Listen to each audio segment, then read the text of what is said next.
What is up, people, and welcome to another video on the Kubernetes Lightning series, where we take a look at Kubernetes from scratch. We install Docker, we take a look at a Docker file, we create a Kubernetes cluster, a lightweight one using Kind, and we take a look at all the important Kubernetes constructs along the way. In a previous video, we've taken a look at pods and how to run many pods using what's called a deployment. Now, in order to achieve zero downtime, graceful deployments, we need to understand how Kubernetes networking works. When we learnt about a pod, we've learnt that each pod has its own IP address, and each pod also has its own DNS name. We can use the name of the pod as a DNS, but we've also learnt the side effects of just deploying pods by themselves, and that it's better to have Kubernetes manage our pods, be able to restart them when their probes fail, when the node dies, being able to remove the pod and deploy it elsewhere, being able to have high availability by running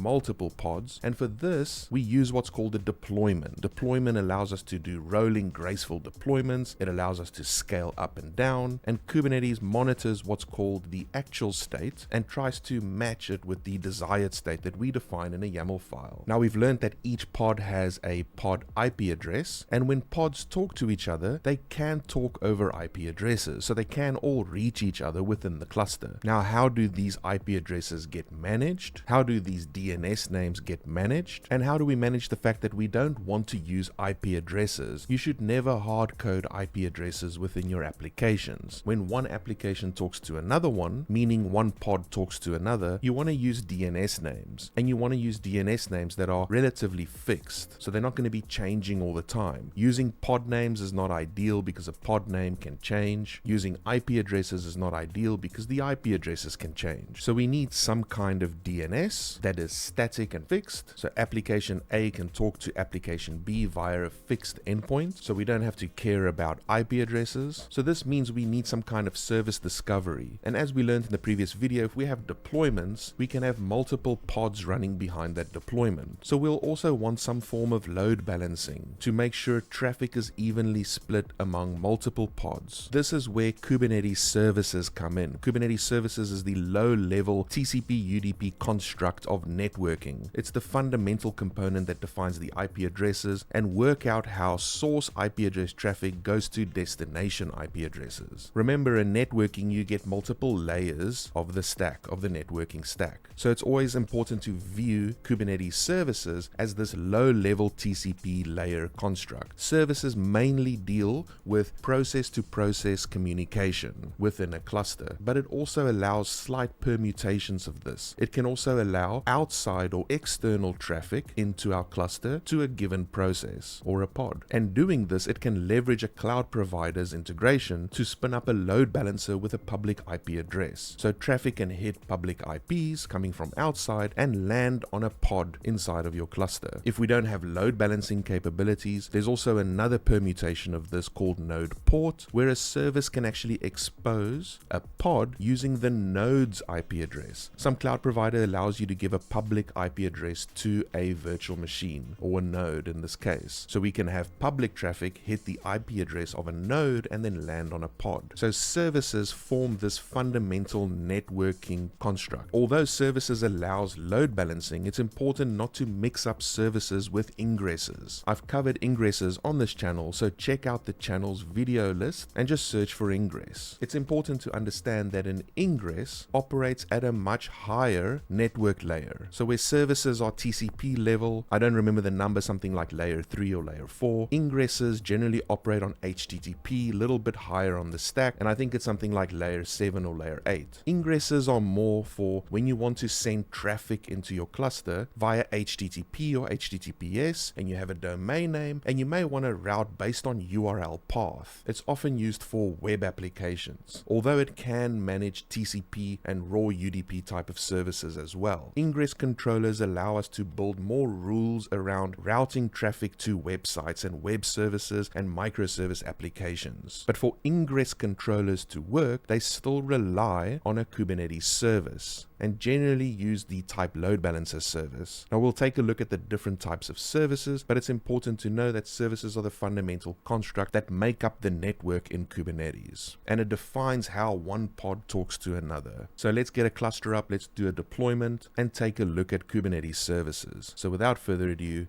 let's go.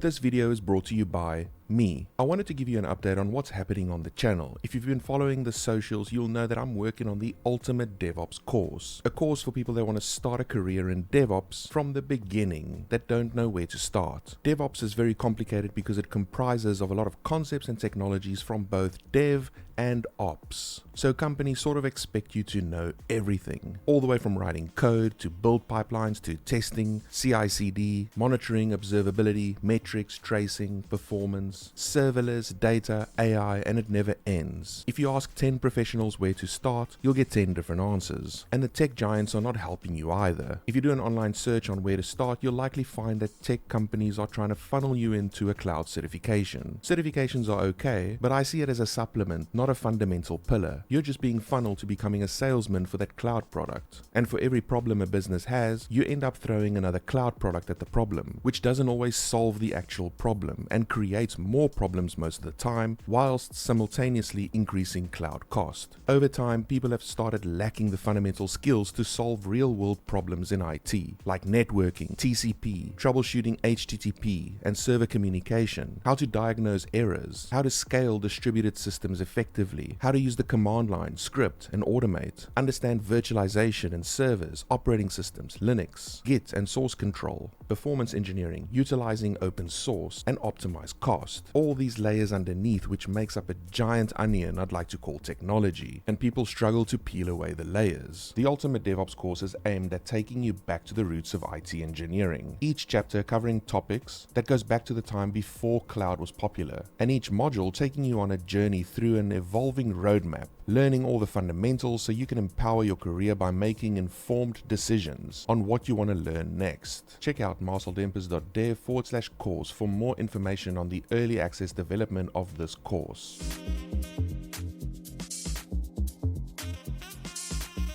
So the first thing I'd like to do in every video is take a look at the source code first. So if you're interested, take a look at the link down below to the GitHub repo. This will take you to the Docker development YouTube series, and most of the things I'll be doing in this demo and series is under the Kubernetes folder. So if you go ahead and expand that, we'll be using a deployment today, which is in the deployments folder. There's a deployment.yaml. We'll take a look at that in a bit, but what we're interested today is the services folder, which is under the Kubernetes folder. There's a folder called services with the README. And this is going to be our small introduction to Kubernetes services. We'll document things in here as we go. We're going to be creating a Kubernetes cluster using kind, and we'll be deploying a few pods. So we'll take a look at that deployment, get a few pods up and running, and then explore the service constructs. So if you're interested, take a look at the link down below to the source code so you can follow along.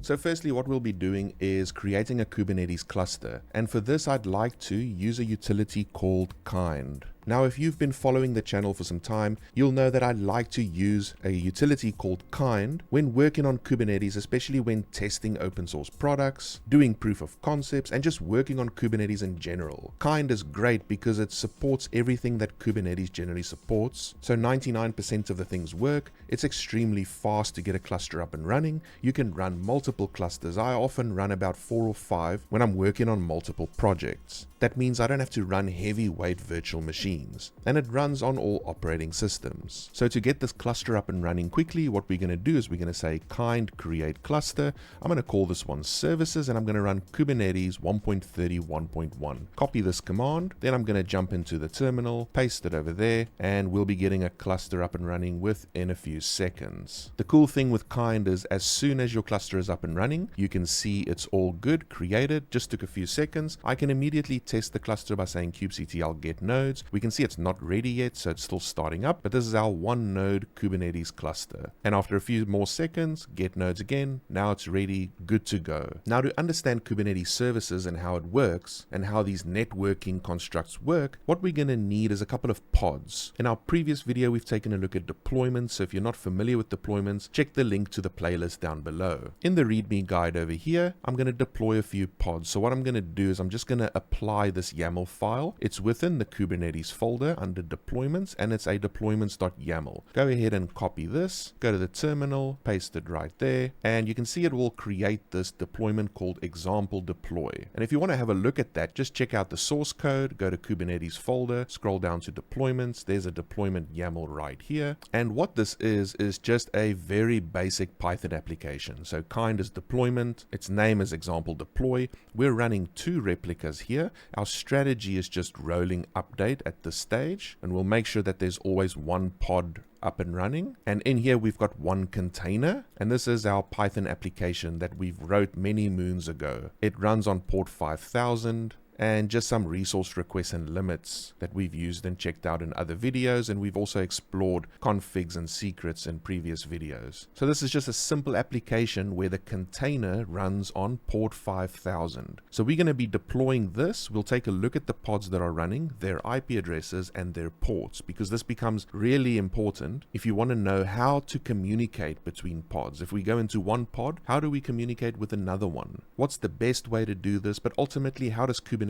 work under the hood? So now that we've applied our Kubernetes deployment, we can check the pods by running kubectl get pods. You can see we have 2 pods up and running. So let's take a minute to just understand some of the networking components. If we take a look at these pods, one command you can do is kubectl get pods and put -o, indicating you want different output, and then say wide. When you do this, you'll get a little bit more information. So you'll see the pod IP addresses, and you can also see the node that the pod is running on. So if example deploy, the first pod wanted to communicate with the second pod, just as an example, we could use the pod names as DNS, and we could use the IP addresses here. And Kubernetes will automatically route them to each other. It'll route the traffic for us automatically. Now, that's not necessarily the right way to do things, and that's where Kubernetes services come in, but we want to understand that this does work. So if you take your pod, if you say kubectl exec -it to get an interactive terminal into the pod, this is equivalent of like SSHing into a server. Put the pod name and then provide -- and then say bash. If you press enter, now notice I'm getting an error that bash executable is not found. So in this case, we can go ahead and try use sh, a shell terminal, because bash is not in that container. So I can use shell instead, and you can see we're now inside of this pod. To see what operating system this is, I can say cat etc os release. You can see this is Alpine Linux. So this Python microservice that is running as part of this deployment in 2 pods has used a Python Alpine based image. What I'm going to do inside of this image, I'm just going to say apk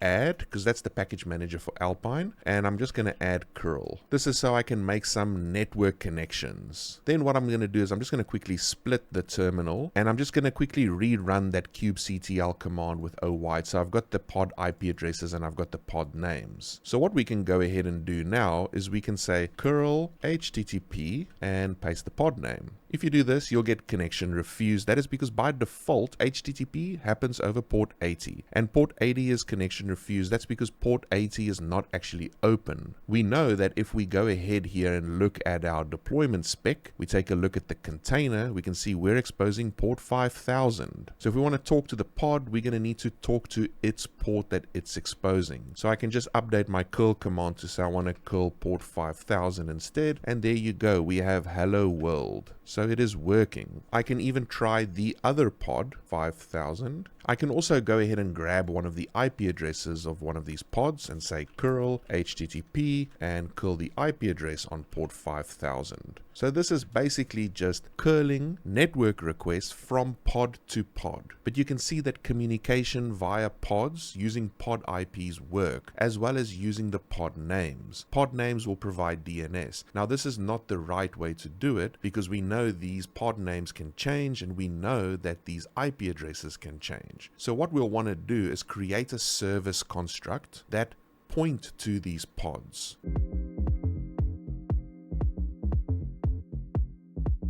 Now, creating a Kubernetes service is as easy as creating a small YAML file, just like we've been doing throughout the series. We give a service a name and we tell it what pods to select, and those pods will then be load balanced. But first things first, when you create a Kubernetes service, the name of that service will provide you with a DNS. It's very important to know that in Kubernetes, there is a service called kubedns where all the nodes in the cluster can do DNS lookups. Now, the service for that is called kubedns, but under the hood, Kubernetes uses a DNS server called core DNS. And to have a look at core DNS, you can look at the pods in the kube system namespace. Core DNS is basically in charge of creating DNS records that we can resolve internally within the cluster. So we can resolve pod names and service names and get IP addresses at runtime. This means when we build a microservice or an application, we don't have to rely on IP addresses and we don't have to rely on pod names. We can simply use the service name to get a domain name. And this will give us a safe static endpoint that we can configure for pod-to-pod communication. So what I can do is if I go to the terminal and I exit out of this pod, I say kubectl get ns to list the namespaces. You can see there's a namespace called kube system. If you say kubectl -n within that namespace and say get pods, you will see all of the kube system components within the cluster. The first ones we're going to be looking at is this core DNS. So core DNS is a deployment that is running 2 pods within the cluster. It's kind of part of the control plane. These 2 pods give us DNS capability within the cluster. So we can have private DNS. Whatever DNS values are not private, it'll look up using public DNS, depending on the cloud provider that you have used. So this means when we look at services, we just have to know that core DNS is the one responsible for giving us DNS values that we can resolve.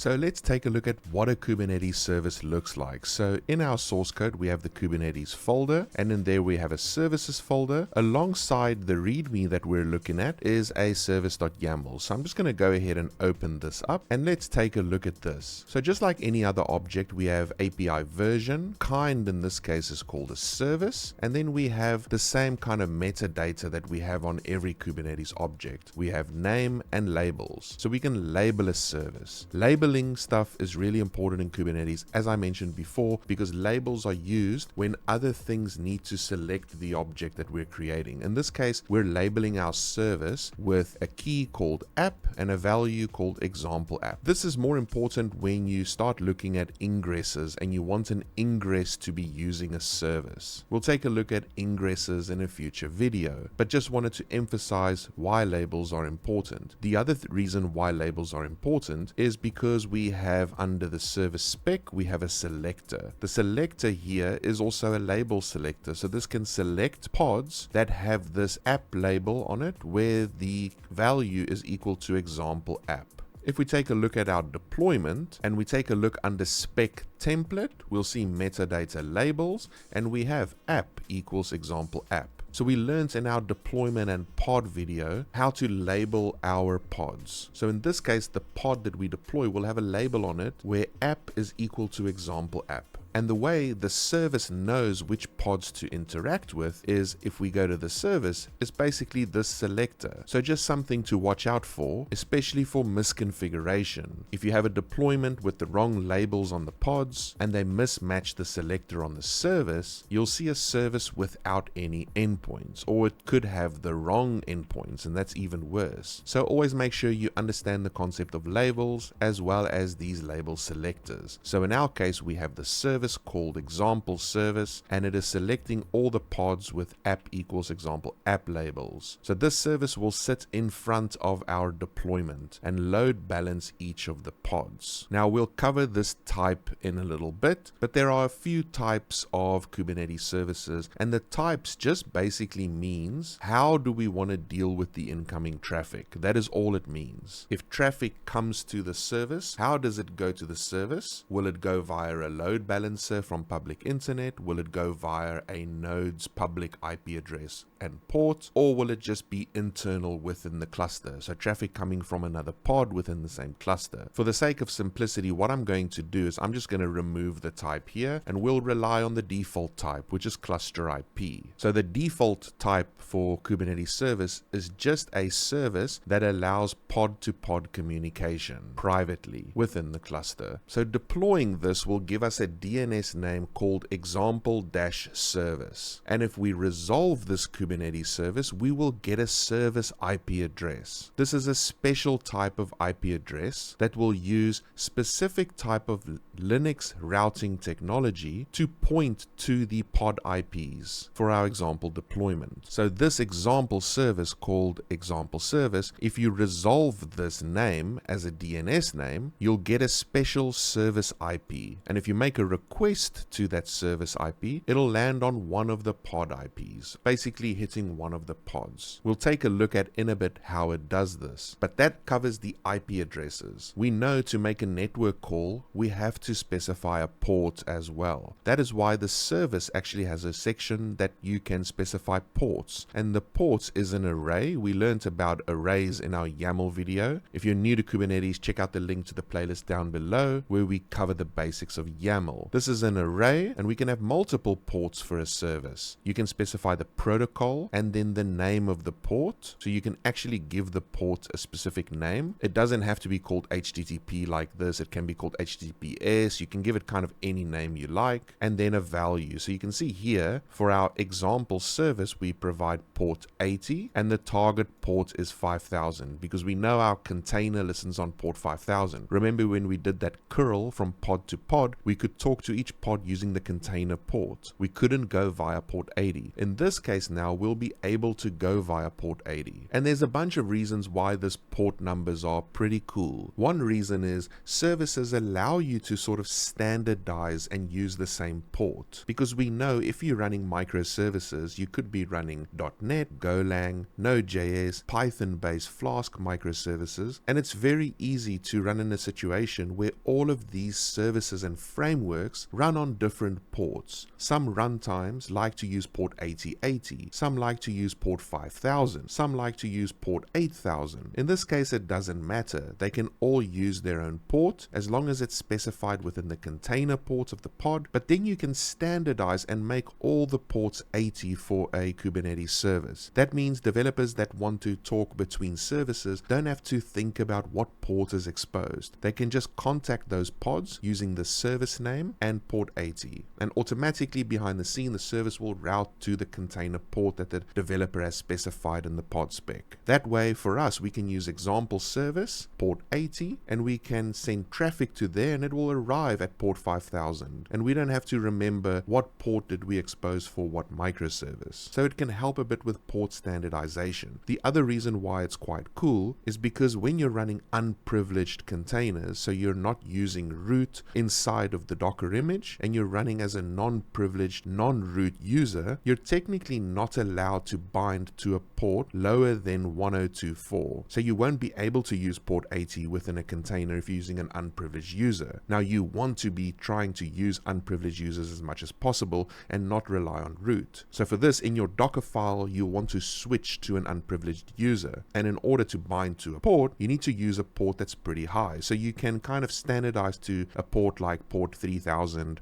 or port 5000 or something like that. And that means your Kubernetes services can still use 80. So you can standardize all your traffic on a single port, but for your microservices, you can use unprivileged containers and bind to a port like 3 or 5000 or 8080 or what have you. That way your services will run a bit securely and you'll have a standardized port over which they can communicate with one another inside the cluster. To deploy the service, what I'm going to do is say kubectl apply -f. In the Kubernetes services folder, apply the service.yaml file. Go ahead and copy this, jump to the terminal, paste that, and we've created our example service. If we say kubectl get .svc, which is short for service, or you can type the whole thing out and just say get service. This will give you a default type service, which is cluster IP that I mentioned before. If you don't specify a type, it'll always be cluster IP, and this basically just means internal service only. So this service can only be used within the cluster, useful for service to service communication. So there's my name of the service, and you can see this is its IP. If I do kubectl get pods wide, you can see this is different IPs. These are pod IPs, and this is the service IP. And notice it does not have any external IP. That's because it's a cluster IP service. It means it's private and can only be used within the cluster. Notice this IP is different. So all DNS resolution that happens on this example service will resolve to this cluster IP over here. So this is a better step to use this IP address to make a request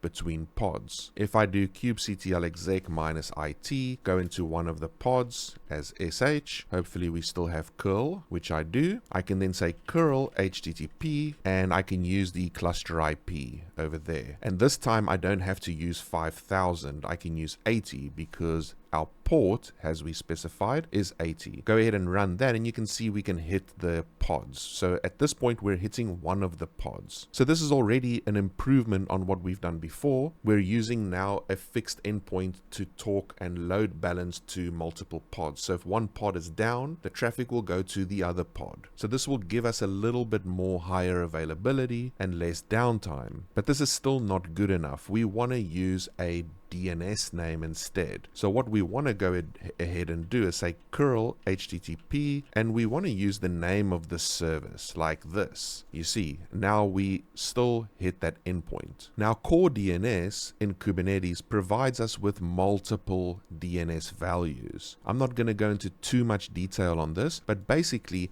you can just use the name of the service. You can also say name of the service dot and name of the namespace, in our case dot default. This will also work. So you can use the service name, or you can use the service name dot namespace. Or there's the exact path that it's available in Kubernetes, which is called .svc.cluster.local. And you can also use the dot notation as well. Using these different combinations can help reduce the number of DNS lookup calls and can provide a smarter way of resolving DNS. But it's important to understand that we want to use the service name. So this would be the best way for a service to contact another service, by using a service construct and using the name of the service instead. So now the IP addresses can keep changing, the service IP could change, the pod IPs could change, the pod names could change, and we can still contact these pods over the network. And this is a critical piece of the puzzle to understand, especially when you want to do zero downtime deployments. If you have constant network traffic coming via an ingress, maybe it's public traffic, customers browsing your website,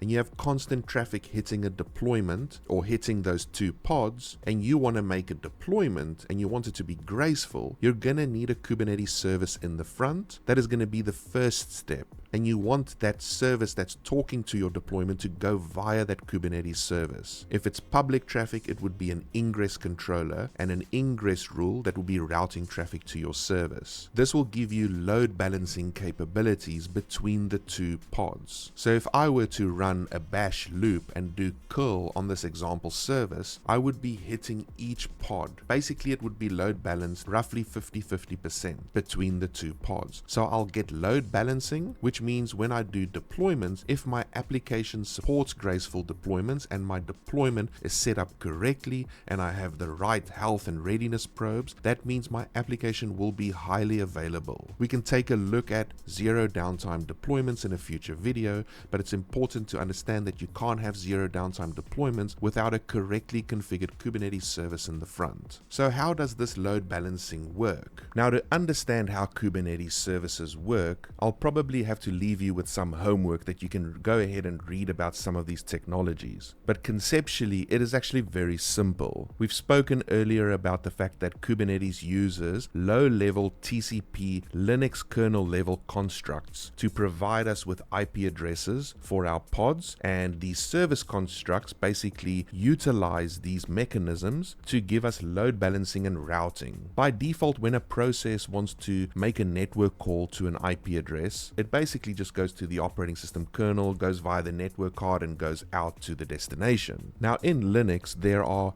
capabilities, network capabilities and rules where the operating system can override how source traffic is routed to a given destination. And this allows us to basically construct virtual IP addresses. So for example, this service that we just created, we got a service IP. So if we make a request to that service IP, it'll land on one of the pods. Now, how does this work? There are two types of technologies that Kubernetes use that you can go and read up on. The first one is IP tables. Now, you can visualize IP tables conceptually as a mapping table for network traffic. It basically allows you to configure any type of source IP. If traffic is coming from here and it's destined for over here, then route it there. You can basically write these IP table rules. So what Kubernetes does in this case, when Kubernetes creates this service, we get this virtual IP address. This virtual IP address is basically added to one of those IP table rules, and it tells Linux to say, if there's any traffic on this machine that is destined for that IP address, go to these other IPs. And these rules provide load balancing mechanisms where the rule will give you a different IP every time. So 50% of the time you'll get IP for pod A, and the other 50% of the time you'll get the IP for pod B. So think of it as like a table with source and destinations. Every time our application makes that curl request to the service IP, the Linux kernel goes through these IP table rules and works out what IP address it's going to route it to, and then it routes the traffic to that pod. So that is IP tables. And IP tables is a very solid foundation that's part of Linux. Linux also has a superior version of IP tables, which is called IPVS. It's another technology which uses sort of hash table constructs. It also has capability for IP lookup and also has the capability for load balancing, but it's a little bit faster than traversing IP tables, because you have to remember the Linux kernel has to traverse all these complex rule sets of IP tables, especially if you have a Kubernetes cluster that has a large volume and heavy traffic. The kernel will get a little bit more busy and there'll be some slight overheads to using IP tables, and that's why IPVS technology exists. Now, I'm not a guru on IP tables and IPVS, but I kind of understand them conceptually, and that is enough to make sense of these Kubernetes constructs. And it's important to know conceptually how this works, because when we add another pod, let's say we scale our deployment to 3, a new IP address will come for pod 3. And when this happens, these IP tables need to be updated, and this needs to happen gracefully. So Kubernetes will assign a pod to a node. That pod will need an IP address. The pod needs to kind of be ready to take the traffic before the IP tables get created. Otherwise, traffic might come to that pod and the pod is not ready, or the container is not even started up yet. So all of this stuff behind the scenes is what Kubernetes manages. Now, the way Kubernetes manages all these IP tables and IPVS and all this sort of stuff, it uses a pod that's called kubeproxy. Kubeproxy is a pod that runs as part of what's called a daemon set. Now, we haven't covered that in this series just yet, but a daemon set is kind of like a deployment, but instead of just giving a replica number like we've done with 2 pods, a daemon set allows you to say, I want to run this pod on every machine. So Kubernetes uses kubeproxy as a container to run a pod on each machine, and this pod's purpose is to keep these IP tables in sync. So all the nodes across the cluster will have similar or the same IP table rules, and that is how all the pods across the cluster can use Kubernetes service names to communicate to each other. So let's have a little bit of a closer look at our Kubernetes service to understand it a little bit better. If you do kubectl get service, you'll see your example service has been created, and if you do kubectl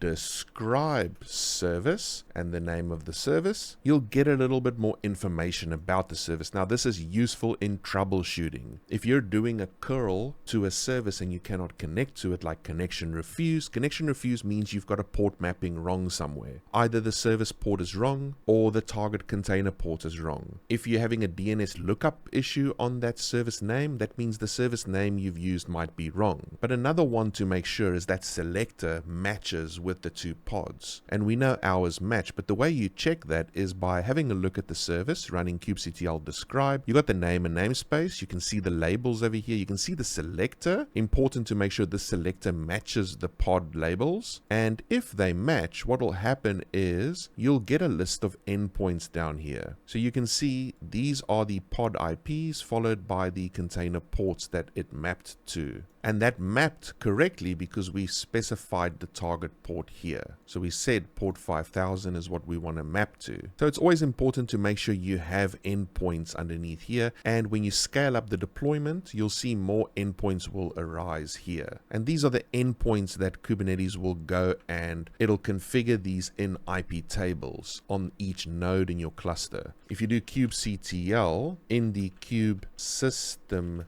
namespace and you do get pods, you'll see this little pod here called kube proxy. Now I only have one node in my cluster, so you'll only see one of these pods, but this is the guy that's responsible to manage IP tables on each of the nodes. So that's basically Kubernetes services in a nutshell. Now for the service type, you can see the type is the default one. We didn't put a type, but you can say type cluster IP like so. And this is also the default, and this is service we just created. But if you changed it to type load balancer, you'll basically tell the cloud provider, you'll tell Kubernetes that you want a load balancer. Kubernetes will use the cloud provider integration depending on what you're running to provision a load balancer. So if you're running in Kubernetes for Azure, you'll get a Kubernetes Azure load balancer. If you're running in AWS, you might get an ALB or an ELB depending on how your cluster is configured. And what will happen then if you do kubectl get service, you'll actually see an external IP pop up in here. I believe if you're using AWS, you'll get a DNS name over here, and this will be the DNS name of your Elastic load balancer, and then you can go ahead and use that name as a CNAME for your real DNS to send traffic to it. But if I had to go ahead and apply this now to my cluster, basically what will happen is this external IP will become pending, and it'll stay pending for good. And the reason is because Kind does not support load balancer by default. You'll have to use something like Metal LB or a load balancer product and install that and integrate that with your Kind cluster in order for this to work. So you can either get a public IP from a load balancer, or you can get a IP just like we did cluster IP, which is just internal to your cluster. Another alternative, if you don't have access to load balancers within your cloud or within your network or wherever you're running Kubernetes, an alternative is to use the node port service. So you can say node port, and basically what this allows you to do is this allows you to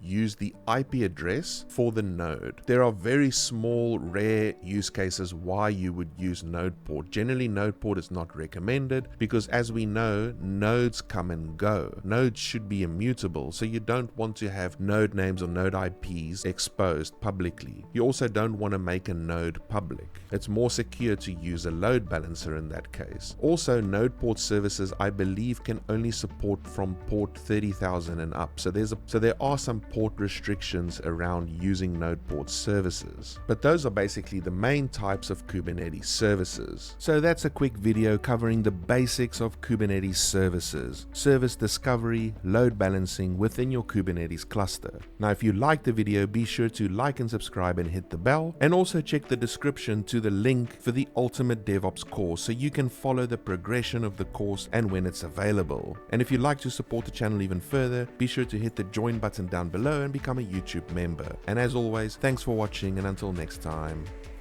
peace.